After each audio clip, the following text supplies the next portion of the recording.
छोटे अधिकारी को टाइट करने के लिए बड़ी अधिकारी को स्ट्रिक्ट होना पड़ेगा। होली मिलन समारोह करवा रहे हैं इस बार। बीजेपी गवर्नमेंट अच्छी है, होली पहली बार पड़ रही है कि 5 सालों। बीजेपी काम अच्छे कर रही है हम भी जानते हैं, लेकिन होली मिलन समारोह केवल महेश शर्मा जी इस बार क्यों करवा रहे हैं? पिछले 4 साल क्यों नहीं करवाया? ये कहते हैं जी अगर आप मुझे पसंद नहीं करते तो वोट मोदी जी को दीजिए। मोदी जी को तो हम दे रहे हैं वोट। ये बताइए हमारे जो सांसद जी हैं उन्होंने क्या करा है हमारे क्षेत्र के लिए, इसके लिए? अब तक जितनी स्कीम आई है, उज्ज्वला योजना हो, कोई भी हो, आवास विकास योजना हो, सब बहुत अच्छी आई है। यहाँ आदमी क्या चाहता है, ग्रेजुएशन हो गई मेरी, अब मेरे को नौकरी मिलनी चाहिए 50,000 रुपए की, अकल नहीं है 10,000 रुपए की। बिल्कुल सबसे मेन मुद्दा तो शिक्षा ही है। अगर सभी शिक्षित हो गए तो ये भ्रष्टाचार फैलेगा। प्रोफेशनल ही होते हैं, बीएड करे हुए प्रोफेशनल है। मैं एमबीए करा हुआ हूँ, मैं भी प्रोफेशनल। आप चले जाओ शिकारपुर रोड पे, मीनाक्षी जी के राज में आ रहा है आधा रोड, उसमें कम से कम इतने आधा गड्ढे हैं। मीनाक्षी जी ने फॉर्च्यूनर ले ली, फॉर्च्यूनर दिखाना उन्हें।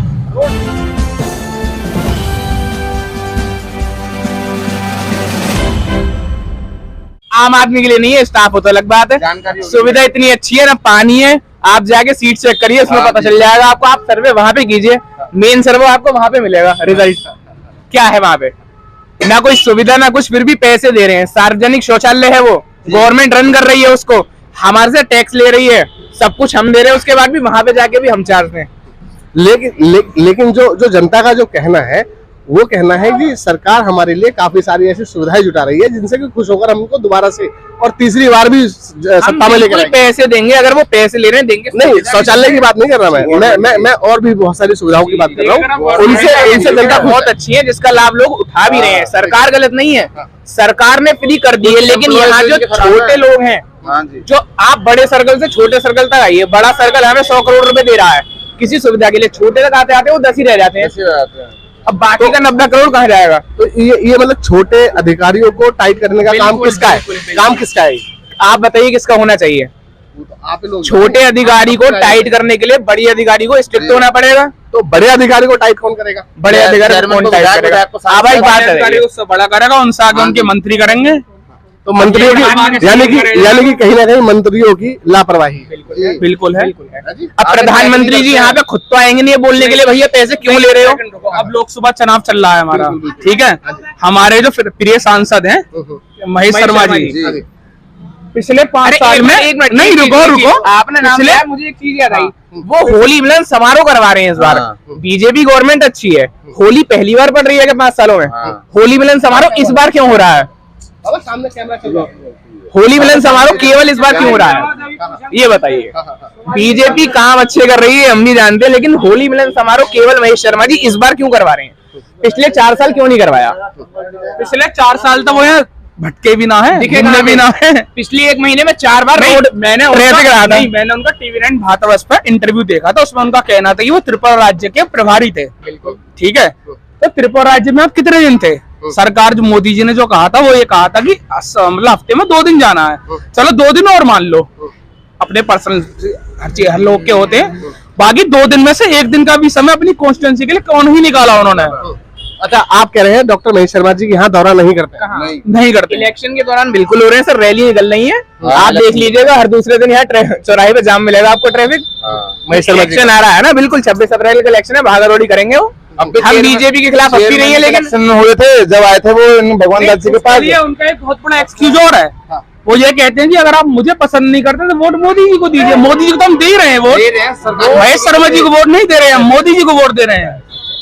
तो ये एक्सक्यूज देने वाले नहीं है ना।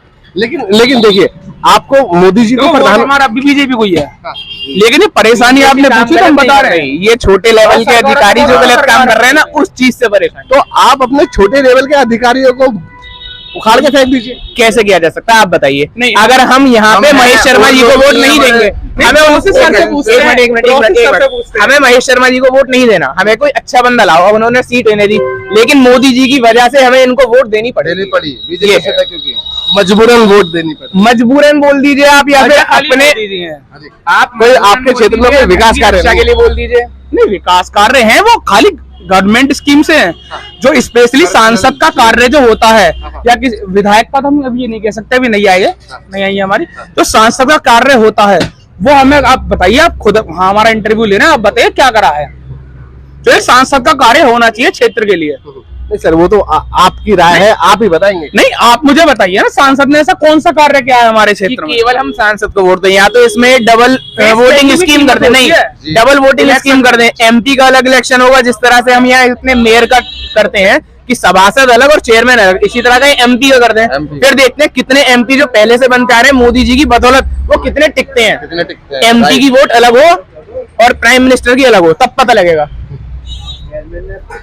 काम नहीं है आपके? मैं खाली इतना पूछना चाह रहा हूँ, काम तो हमारे योगी जी भी कर रहे हैं, तो हमें ये बताइए हमारे जो सांसद जी हैं उन्होंने क्या करा है हमारे क्षेत्र के लिए, इसके लिए।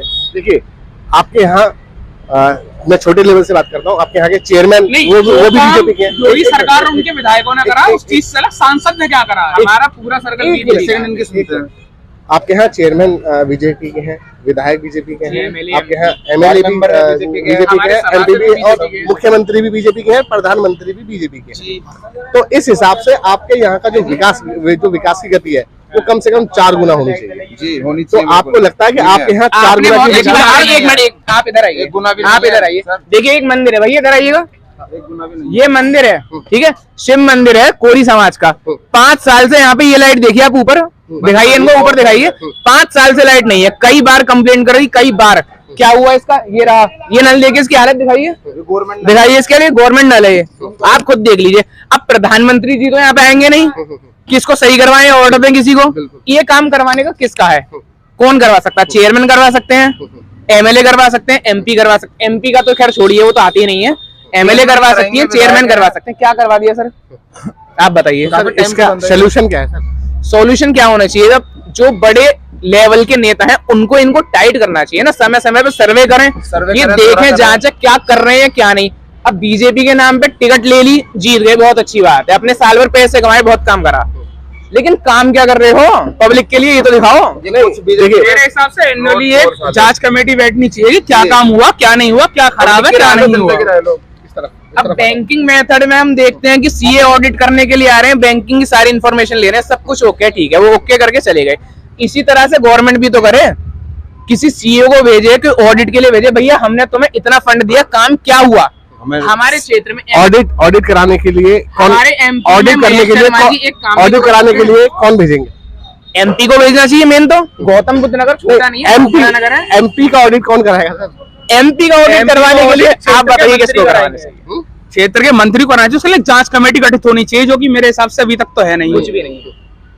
एक जांच कमेटी ही इसका गठन हो सकता है। संस्था हम बना सकते हैं, एक संस्था इसके लिए भी बना सकते हैं हम, जैसे हमारी टैक्स टीम हो गई, इनकम टैक्स टीम, एक टीम ये भी तो हम बना सकते हैं। मतलब गवर्नमेंट कि अगर हम फंड दे रहे हैं किसी चीज के लिए, हमने दिया 100 करोड़, वहां पे 10 करोड़ पहुंच रहा, बाकी का 90 करोड़ कहाँ है भाई?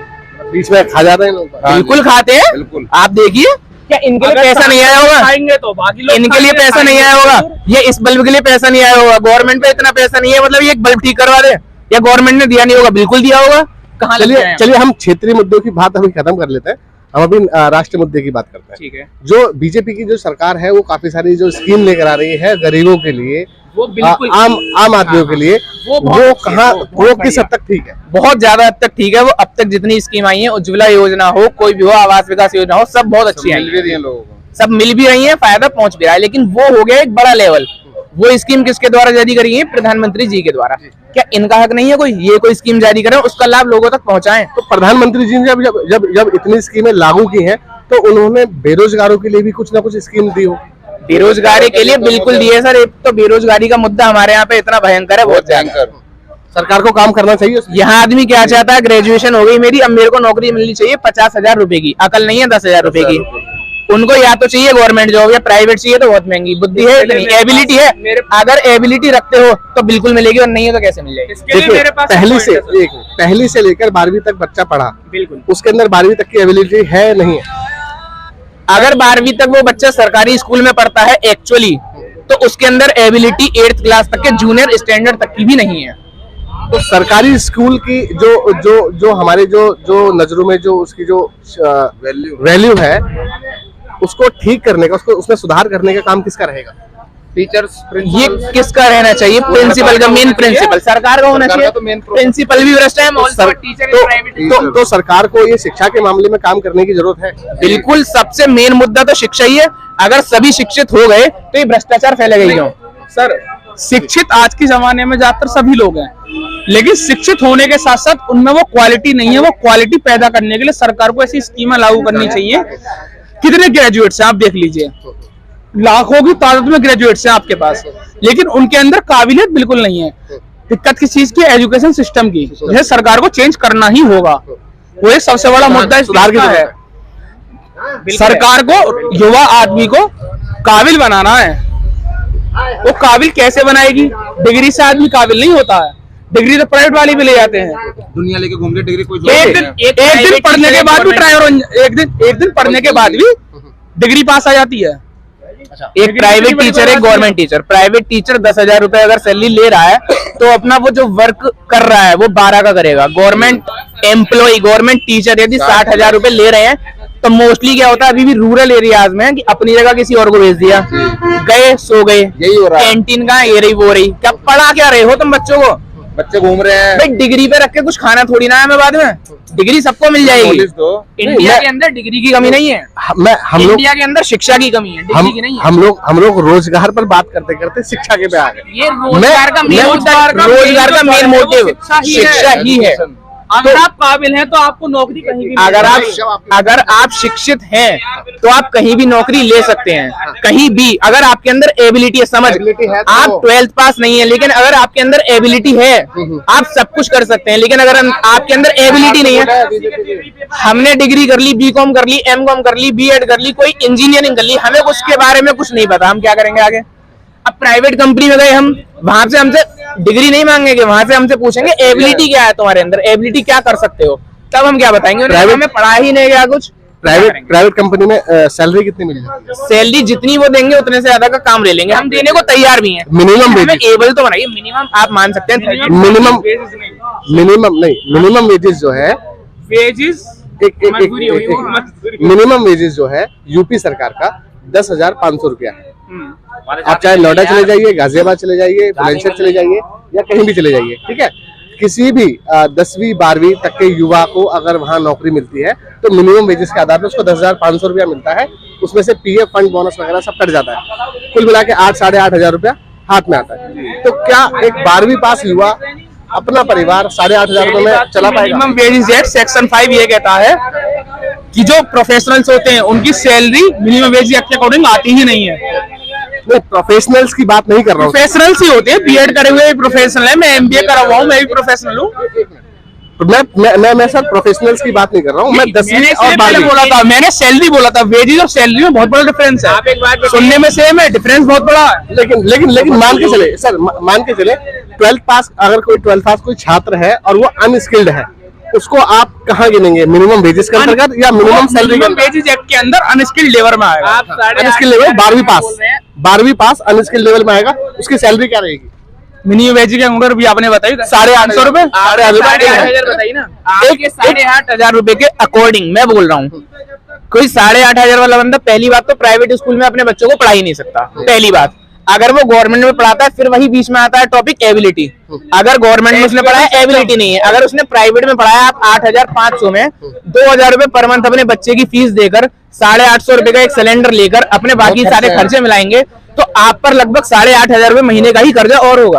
आप उसको पूरा कहाँ से करेंगे? मतलब महंगाई ज्यादा है। बिल्कुल जी, महंगाई बहुत। तो सरकार को महंगाई पे काम करना चाहिए। नहीं, सरकार महंगाई पे काम ना करे, क्योंकि हमारी जीडीपी इस समय मोदी जी की बदौलत वर्ल्ड के 5th नंबर पे चल रही है। हमें प्राउड है इस बात पे। महंगाई पे कंट्रोल ना करे, वो बेरोजगार पे और एबिलिटी पर, इस चीज पर काम करे ना, सब होगा। जो आदमी 8,500 कमा रहा है, यदि उसके अंदर एबिलिटी 17 की है, उसको 17 मिलने चाहिए। अगर जीडीपी की बात कर लेते हैं तो हमारी जो जीडीपी अभी वर्ल्ड में है 5th नंबर पे है, लेकिन कर्जा भी तो गिनाइए सर। कर्जा कैसे गिनवाई? एक बात बताइए, आपने कांग्रेस की गवर्नमेंट ने भी कभी सर्वे किया है इस तरह का? जी, कभी सर्वे किया है? सर कांग्रेस की, सर देखिए कांग्रेस की सरकार में मैं इतना सक्षम नहीं था, उस टाइम मैं पढ़ाई कर रहा था। दूसरी बात, अभी की अगर बात करते हैं तो मैं भी फिलहाल बेरोजगार हूँ, काम ना मिलने की वजह से मुझे ऐसे भटकना पड़ रहा है। जैसे की बात करें, आप मुझे बताइए कर्जा किस कंट्री का है और इंडिया ने कितना कर्जा दे रखा है? IMF कर्जा इंडिया ने कितना दे रखा है और कितना ले रखा है? सर देखिए, जीडीपी जब 5th पे पहुंची है, कहाँ से पहुंची है आप जानते होंगे? 7वां नंबर पे थी, 10वें नंबर पे थी 2014 में। नहीं, मैं बात कर रहा हूँ 145 नंबर पे 2001 में थी। पत्रकार साहब, अगर तुम किसी लड़की का ब्याह भी करते हो ना, 4000 रुपए बाहर से खाने पड़ेंगे तुम्हें। बिल्कुल, अगर वो बिल्कुल। सरकार इतना बड़ा काम कर रही है, माइक ले आओ, बताइए। अगर आप किसी भी काम में, मेरे छोटा सा एग्जांपल ले लो, आप शादी करते हो लड़की की, आप बिल्कुल बजट से बाहर चले जाओगे, 110%। 10 लाख का अगर आपने बजट निकाला है तो 12 लाख पे पहुंच जाओगे, तो 2 लाख किसी भाई से लोगे। अगर वो अगला आदमी इतना बड़ा काम कर रहा है, रोड बनवा रहा है या कुछ कॉन्ट्रैक्ट बाहर से ला रहा है, इन्वेस्टर ला रहा है, तो 2-4 रुपए तो बाहर के हो ही जाए करे हैं। तो जीडीपी भी तो देख लो, कांग्रेस के राज में 10वें नंबर पे या 5वें नंबर पे है, तो सरकार को गलत नहीं बोल सकते, ठीक है भाई, उस चीज को आप गलत नहीं बोल सकते पत्रकार साहब। लेकिन एक बात तो, ऊपर का खूब कर रहा है, नीचे का सिस्टम खराब है, ठीक है। आप किसी को भी ले लो, हम हो, कोई हो, किसी और को, नीचे को सिस्टम को बदलने की जरूरत है। अरे सब है, वो बदलता ही ना आगा 14 बदलेगा भी ना वो, क्योंकि सब पता है 10 खाकर 10 खाने जरूर है उन्हें, ठीक है। 10,000 लगावेगा तो 10 खावेगा भी, ठीक है। सरकार खूब कर रही है, सरकार ने 5 लाख करोड़ का कितने का अभी तुम्हारा इन्वेस्ट किया यूपी के लिए। अब कितना काम हो रहा है, आप चले जाओ शिकारपुर रोड पे, मीनाक्षी जी के राज में आ रहा है आधा रोड, उसमें कम से कम इतने आधा गड्ढे हैं। मीनाक्षी जी ने फॉर्च्यूनर ले ली, फॉर्च्यूनर दिखाना उन्हें,